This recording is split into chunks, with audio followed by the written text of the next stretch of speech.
Acabamos de tratar un ejemplo del efecto de los vivos sobre los muertos.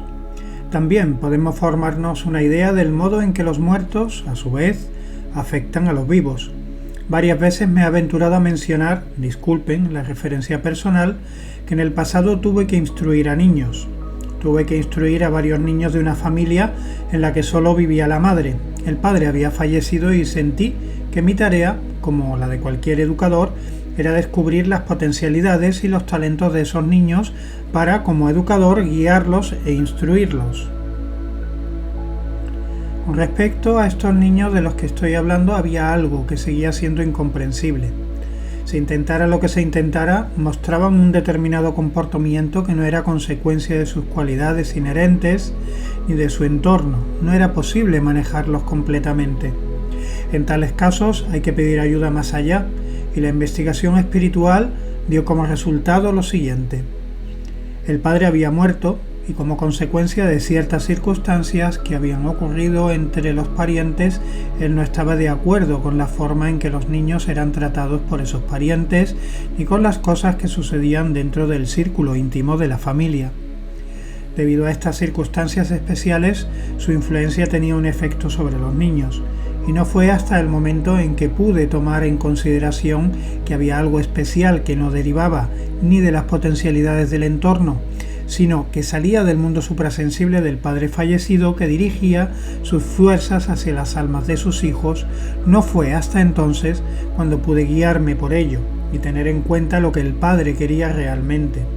Y en este momento en que investigué la voluntad del padre que había atravesado el portal de la muerte y lo consideré como una persona real, como las otras personas de la existencia física que tenían su efecto conjunto sobre los hijos, fue entonces cuando tuve éxito en mi tarea.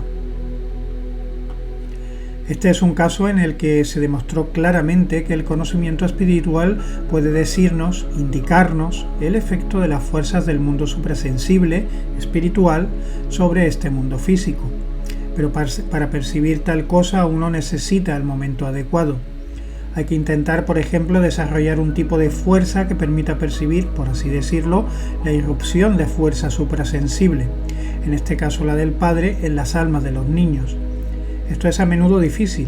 Podría ser fácil, por ejemplo, tratar de reconocer cómo el padre muerto quiere implantar tal o cual pensamiento en las almas de los hijos, pero eso a menudo resulta incorrecto y sobre todo no siempre se puede reproducir.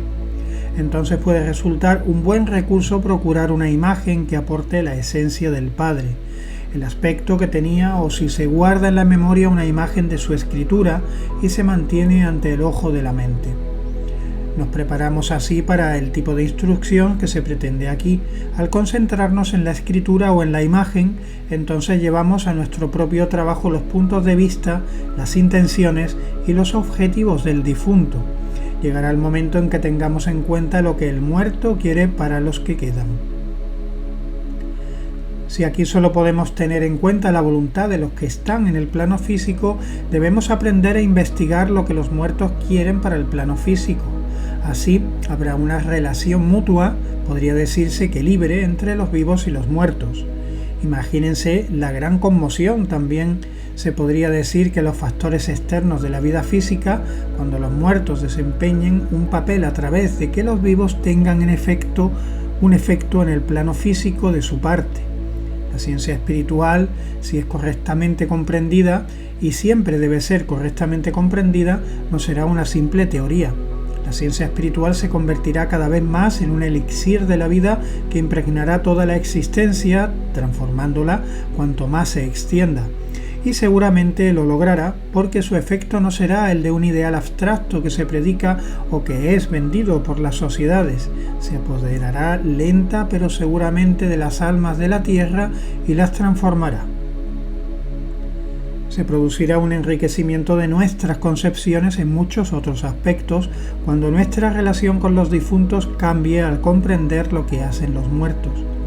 Muchas cosas permanecen ahora veladas en lo que se refiere a las relaciones entre el mundo aquí en la Tierra, en el plano físico, y el mundo que experimentamos entre la muerte y un nuevo nacimiento, porque mucho de lo que ocurre aquí en el mundo físico sigue siendo incomprensible. Y como todo lo que ocurre aquí corresponde a lo que ocurre en el más allá, la relación del mundo y de la humanidad con el mundo suprasensible sigue siendo incomprensible. Pero si la antroposofía se entiende correctamente, la comprensión sustituirá cada vez más la incomprensión en este ámbito. Se establecerá una relación que puede mostrar los caminos sorprendentemente tortuosos que toman los seres que, por así decirlo, llevan a cabo el desarrollo ulterior de la sabiduría del mundo, pero sin embargo, si seguimos a estas personalidades, se muestran llenas de sabiduría en todos los aspectos. Consideremos varias condiciones. Primero, las almas que el ojo del vidente puede percibir entre la muerte y un nuevo nacimiento, donde vemos, y de nuevo esto es para el vidente algo profundamente conmovedor, muchas almas que están condenadas durante cierto tiempo entre la muerte y el nuevo nacimiento a ser esclavas de los espíritus que envían la enfermedad y la muerte a la vida física. Por consiguiente, vemos allí almas entre la muerte y el nuevo nacimiento que están bajo el dominio de seres que llamamos los espíritus arrimánicos o los espíritus opositores, los que trabajan para la muerte y los que traen obstáculos a la vida. Y dura es la suerte que el vidente observa en algunas almas cuando tienen que someterse de esta manera al yugo de la esclavitud. Si se sigue el rastro de estas almas hasta la vida que llevan antes de pasar por la muerte, se descubre que las almas que durante cierto tiempo después de la muerte deben servir a los espíritus opositores, se le han propiciado por su autoindulgencia durante la vida. Se han preparado de este destino por haber sido poco escrupulosos previo a la muerte. Así pues, vemos una cierta relación de las almas de los hombres con los espíritus malignos de la enfermedad y de la muerte y con los espíritus malignos de la resistencia. Pero ahora veamos lo siguiente. Observemos a las almas que aquí en la tierra están sometidas a lo que las almas difuntas que sirven a los espíritus opositores, y miremos a las almas que aquí en la tierra parecen estar en la flor de su juventud, muy lejos de la muerte por vejez. Observemos también a las almas que aquí en la tierra están sometidas a la enfermedad, otras que son perseguidas por la desgracia porque ante ellas surgen obstáculos tras obstáculos. ¿Qué se observa el vidente cuando considera las almas que mueren prematuramente o son perseguidas por la desgracia y luego pasan al mundo espiritual? ¿Qué observa el vidente en esas almas? Se puede tener extrañas experiencias sobre esos destinos humanos en la tierra. Señalaremos al menos un ejemplo, uno de los destinos más conmovedores en la tierra, pero que ciertamente pudiera ocurrir. Nace una niña y su madre muere al nacer. La niña queda huérfana de madre al nacer. El padre, el día que nace su hija, se entera de que toda su fortuna, que estaba depositada en un banco en alta mar, se ha perdido porque el barco ha naufragado. Por ello se sumerge en profunda melancolía y así él también muere, quedando la niña completamente huérfana. La niña es adoptada por una mujer rica. Esta le tiene mucho cariño y le lega su fortuna. La mujer muere cuando la niña es relativamente pequeña. El testamento se legaliza y se descubre un error técnico. La niña no recibe ni un céntimo de lo que se le ha legado. Por segunda vez se ve obligada a salir al mundo sin fortuna y a trabajar como sirvienta. Conoce a un hombre que se enamora de ella, pero no pueden unirse a él, debido a que los prejuicios que rigen en la comunidad, ya que pertenecen a diferentes confesiones, son insalvables. Pero el hombre la ama tanto que promete adoptar su fe tan pronto como su padre, ya muy cercano, muera. Ya muy anciano, muera. Se va al extranjero, allí se entera de que su padre ha caído enfermo. Su padre muere, él adopta la fe de la muchacha y cuando se apresuran a ir a su lado, ella cae enferma y muere. Cuando regresa, ella está muerta. Siente el más profundo dolor y no estará satisfecho hasta que se abra la tumba para poder verla una vez más. Y por la posición del cadáver se ve que la chica fue enterrada viva. Esta es una leyenda de Robert Hammerling, el poeta austríaco. La ha relatado en sus escritos y es una leyenda que no es la realidad, pero que podría ocurrir normalmente. Vemos que un alma humana no se limita a aparecer en la flor a perecer en la flor de su juventud, sino que la vemos perseguida por el infortunio desde el principio de la vida de una manera determinada. En la elaboración de tales condiciones cooperan aquellas almas que por falta de escrúpulos se convierten en servidores de los espíritus malignos de la muerte y la desgracia. Por lo tanto, tales almas sin escrúpulos deben ser activas en la preparación de destinos tan duros. Aquí hay una relación. Para el vidente esto es especialmente evidente en sucesos como por ejemplo la catástrofe del Titanic, investigando el efecto de las almas que por falta de conciencia se han convertido en servidores de estos espíritus de la enfermedad y la desgracia. El karma debe cumplirse y estas circunstancias son necesarias, pero es un maligno destino el que envuelve a las almas que después de la muerte se inclinan bajo tal yugo de esclavitud. Pero preguntémonos además, ¿qué pasa con las almas que aquí en la tierra sufren tal destino, que parecen en la flor de su juventud, que son destruidas tempranamente por las epidemias? ¿Qué pasa con estas almas cuando pasan por el portal de la muerte al mundo espiritual antes de tiempo? Conocemos el destino de estas almas cuando con el ojo del vidente penetramos, por así decirlo, en el quehacer de los espíritus que dan un impulso hacia adelante a la evolución de la tierra o a toda la evolución. Estos seres de las jerarquías superiores tienen ciertas fuerzas, ciertos poderes para impulsar la evolución, pero están en cierto modo limitados con respecto a estas fuerzas y poderes. Así se manifiesta lo siguiente. Las almas completamente materialistas que pierden todo sentido del mundo suprasensible están, de hecho, ya en esta nuestra era amenazadas por una especie de plaga o de ruptura del desarrollo evolutivo.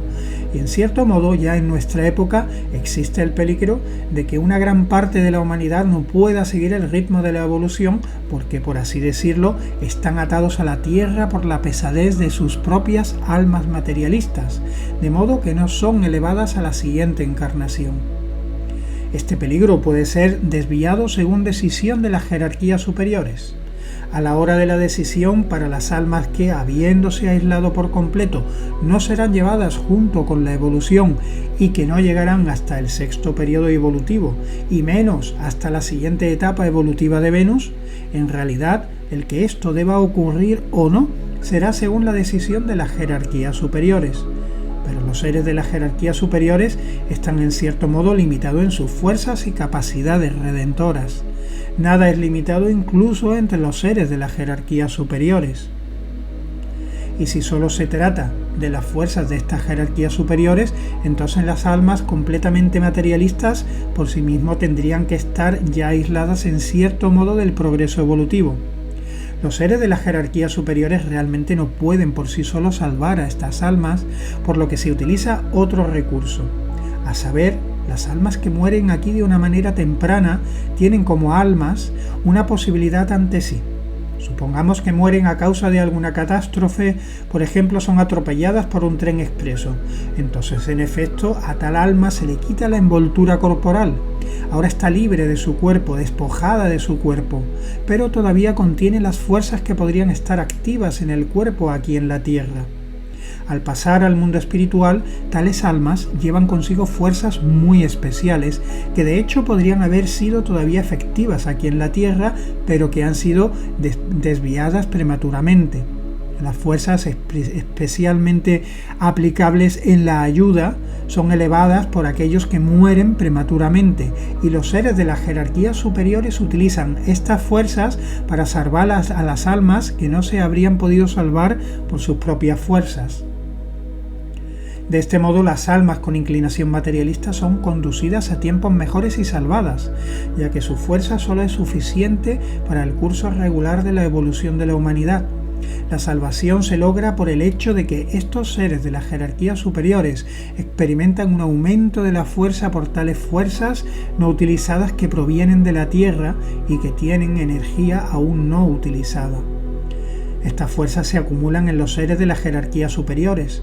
Así las almas que perecen tempranamente ayudan a sus semejantes que, de otro modo, estarían sumergidos en el pantano del materialismo. Aquí tenemos lo que deben hacer las almas que parten tempranamente. Extraña interdependencia en los complicados caminos de la sabiduría del mundo, ¿verdad? Así, la sabiduría del mundo permite, por un lado, que se condene a las almas humanas por falta de conciencia a cooperar en traer la enfermedad y la muerte temprana al mundo. Las almas que lo sufren son utilizadas por los seres buenos de las jerarquías superiores para ayudar a otros hombres. De esta manera, los acontecimientos que parecen malos exteriormente se transforman a menudo en buenos, pero de forma compleja. Los caminos de la sabiduría que se toman en el mundo son muy complejos. Solo gradualmente se aprende a encontrar el propio camino en estas vías de la sabiduría. Se podría decir, allí arriba los espíritus de las jerarquías superiores se sientan en consejo. Como los hombres deben ser libres, se les da la posibilidad de sumergirse en el materialismo, en el mal. Las jerarquías le dan tanta libertad que estas almas humanas, por así decirlo, se les escapan. Estas almas que no podrían por sus propias fuerzas seguir adelante hasta un determinado momento. Se necesitan almas que desarrollen en la tierra las fuerzas que conserven su potencial interior a través de la separación prematura del cuerpo cuando estas almas tienen que volver al mundo espiritual, como consecuencia de un accidente y una muerte prematura. Esta muerte prematura es provocada por los siervos, por los servicios de las almas humanas que en pos de su libertad han caído en la falta de escrúpulos. Aquí se abre un maravilloso camino cíclico, podemos decir un camino cíclico de sabiduría mundial. No debemos obviar en absoluto que las llamadas cosas simples sean las más universales, ya que el mundo es complejo. Realmente fue una significativa inspiración de Nietzsche la que se reveló cuando dijo: el mundo es profundo, y más profundo de lo que el día había pensado. Están completamente equivocados aquellos que piensan que todo puede ser captado por la sabiduría diurna del intelecto, pues la luz espiritual superior no es la que brilla en la sabiduría del día, sino la que brilla en la oscuridad.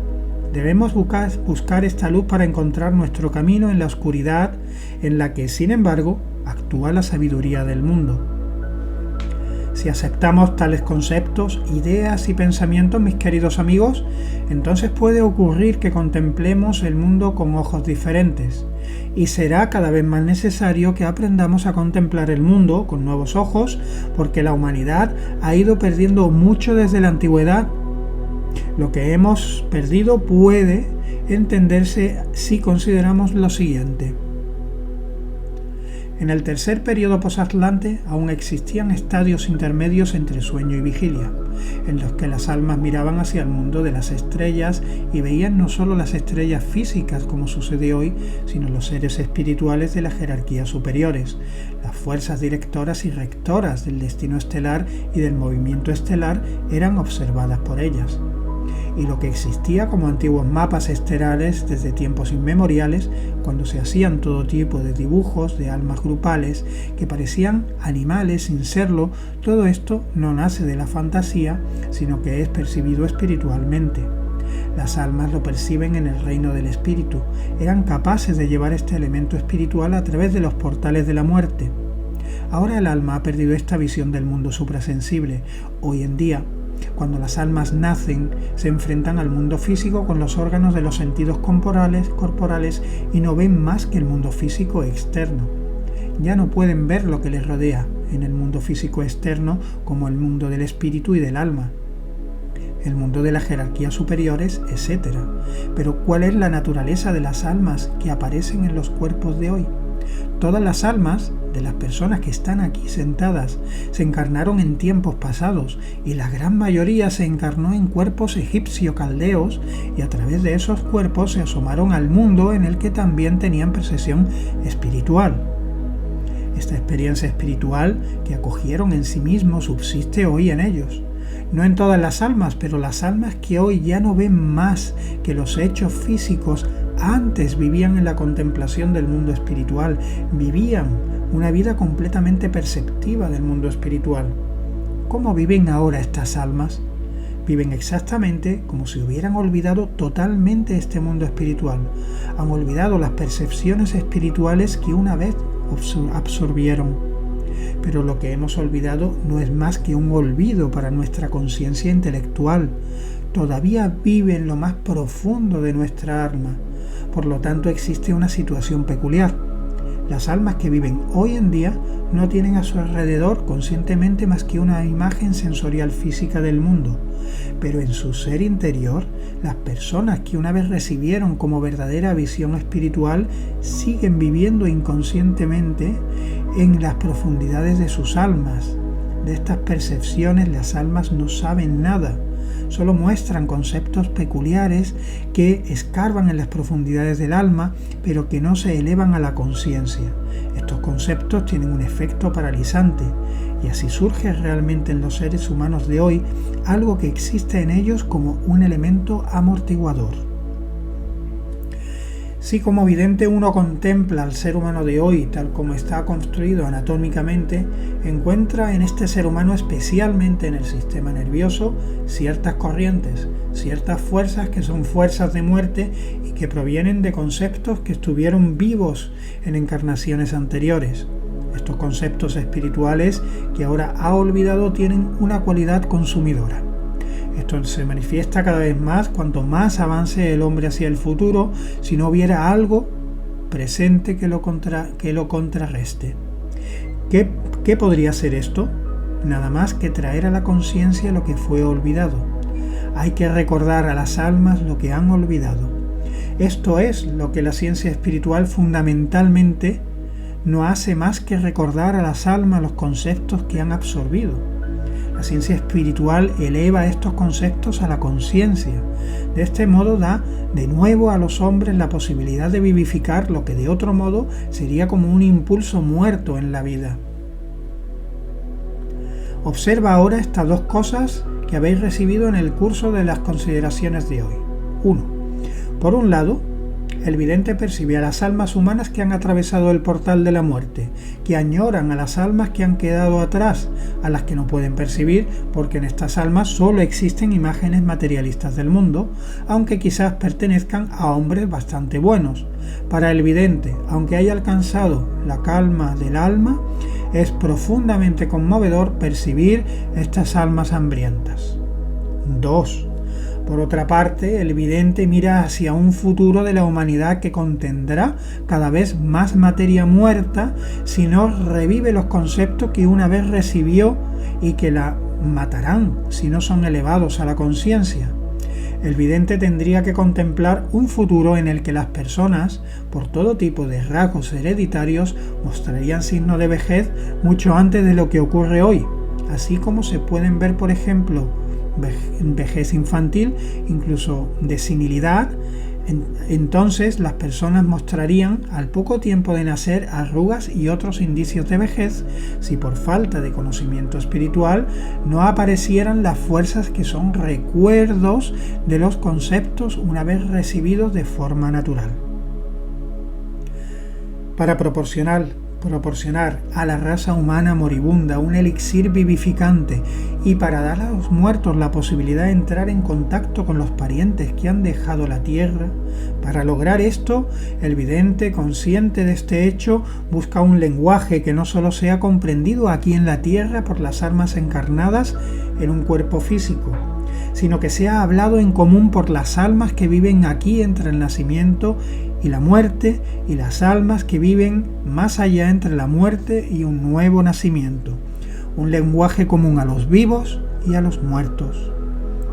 Y en verdad, no es que uno sienta mera simpatía por lo que es una ciencia espiritual, una simpatía teórica como por otras cosas. En verdad, esto no es lo que debe impulsarnos, pero el que realmente comprende, el que mira al mundo, siente que esta ciencia espiritual tiene una misión en el mundo. Se dice a sí mismo, existe la necesidad de encontrar el lenguaje común, de encontrar el elixir de la vida que impida que los hombres se vuelvan áridos respecto a las diversas concepciones que mencionamos.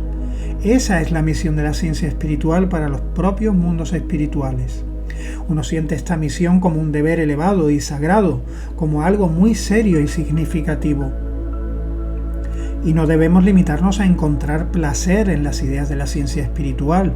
que puede darnos para nuestra satisfacción teórica, sino que debemos sentir el poder espiritual que debe derivar de las necesidades del desarrollo de la humanidad y del mundo. Entonces tendremos el sentimiento correcto de la razón, de la existencia de la ciencia espiritual y del por qué tiene que implantarse en la vida espiritual de la humanidad. Es este sentimiento el que debemos alcanzar realmente y debemos impregnarnos de él. Este sentimiento tiene un poder altamente curativo. Es el que trae al alma humana una verdadera armonía de sus fuerzas. Esto es un hecho. Cuanto más dejemos que nuestra alma se impregne de lo que pertenece al mundo de las verdades suprasensibles, tanto más nuestros sentimientos se volverán interiormente capaces de dirigirnos en nuestra vida, tanto más esenciales serán estos sentimientos.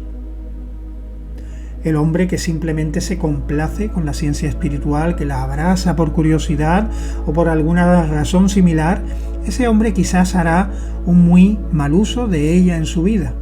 Pero el que está impregnado del sentimiento que hemos caracterizado anteriormente, de ese sentimiento sagrado que nos llega porque sabemos que la ciencia espiritual debe existir por necesidad interior, ocupará su lugar en la vida con la actitud correcta hacia esta ciencia.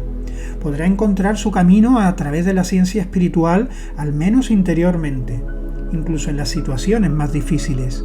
Quizás lo encuentre especialmente cuando exteriormente surjan las mayores dificultades, pues la ciencia espiritual es un asunto del futuro. Ha entrado en el mundo actual porque debe de servir a la humanidad en el sentido más amplio y de la manera más completa. Aquellos que en cierto modo tienen miedo a los mundos espirituales, en el fondo de sus almas manifiestan este miedo en su conciencia como rechazo a la ciencia espiritual. Muchos sentimientos humanos están relacionados entre sí. La ambición y la vanidad, por ejemplo, están relacionados con el miedo, y de manera compleja toda clase de sentimientos están relacionados entre sí. Ser ambicioso y vanidoso significa querer ser valorado y complacerse intensamente en el valor que uno obtiene en la opinión de su entorno. Uno puede quererlo por muchas razones, pero hoy es el momento en que los hombres, si miramos en el fondo de sus almas, se revelan como particularmente cobardes. Algunos de ellos, que parecen ser bastante robustos en su conciencia exterior, son cobardes en las profundidades de su alma y buscan toda clase de narcóticos por el intenso miedo a los mundos suprasensibles. Es decir, cómo algunas personas tienen miedo de perder su punto de apoyo cuando acceden a los mundos espirituales, el miedo les vence y quieren sofocar este miedo. A veces tienen miedo de la fuerza seria y solemne que deben utilizar para entrar en los mundos espirituales. Hemos visto a muchos hombres que creían poder estar en el mundo espiritual al cabo de 4 semanas, pero experimentan terribles obstáculos. Resulta imposible para este hombre llegar a ser, en esta encarnación, sobre la base del conocimiento espiritual, lo que tanto le gustaría ser, un hombre famoso. Muchos hombres pierden entonces su alegría. Eso es lo que temen y quieren sofocar este miedo y así crean contra esta ciencia espiritual una antipatía impregnada de odio y vanidad. Este estado de ánimo se extenderá cada vez más en el presente, ya que las almas interiormente cobardes y exteriormente vanidosas serán cada vez más frecuentes en el mundo. Si bien puede suceder que se lance mucho más al odio, muchos más que ataques contra la ciencia espiritual de lo que ha sido el caso hasta ahora. Por lo tanto, aunque hay ciertamente suficientes razones para ver y sentir con toda claridad en todas estas cosas, a pesar de los sentimientos caracterizados, debemos tener armonía, que exteriormente pueda parecer a menudo que todo puede ir mal. Pero una visión clara y diferenciada es lo que será necesario si se quiere estar firme en el terreno del conocimiento espiritual, porque en nuestros tiempos los que más intensamente se creen capacitados para criticar, a menudo no saben en absoluto de qué se está hablando. Hay personas que, comienzan a escribir artículos sobre la ciencia espiritual, que critican terriblemente las fantasías del investigador espiritual.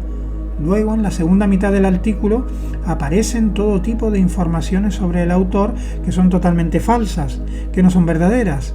Una fantasía salvaje gobierna estas descripciones. Nadie que ascienda a los mundos suprasensibles podría pensar en tales fantasías como la persona que en la primera parte de su artículo ha criticado la fantástica ciencia espiritual. Así las cosas se revuelven en el alma humana. Aquellos que se creen capaces de decir la verdad muy claramente y que están dotados de cierta imaginación impura sobre los hechos del plano físico, se aturden parcialmente al sostener lo que se percibe suprasensiblemente. Así la humanidad busca el olvido, no solo por medio del alcohol, sino por muchos otros medios. En muchas cosas debemos ver con claridad y la concepción espiritual de la vida nos dará la guía para ver con claridad. Los más variados narcóticos se buscan y también se encuentran por la razón de que los seres demoníacos son cada vez más activos en las profundidades ocultas del alma de los hombres. Estos seres demoníacos ciertamente se liberarán gradualmente contra lo que ha de fructificar la humanidad desde el lado espiritual. Esto es algo, mis queridos amigos, que quería pintar entre vuestras almas justo en este momento como una especie de imagen del futuro, porque es bueno que nos recordemos en nuestro tiempo la forma en que tendremos que tomar una posición firme y segura en el terreno de esta ciencia espiritual, creando los sentimientos correctos hacia ella y su misión, si realmente reconocemos esta ciencia y su misión. Desde esta base podemos observar tranquilamente en nuestro ser más íntimo el verdadero desarrollo hacia el futuro, aunque se intente externamente llevarnos cada vez más a la desarmonía, situándonos en la confusión.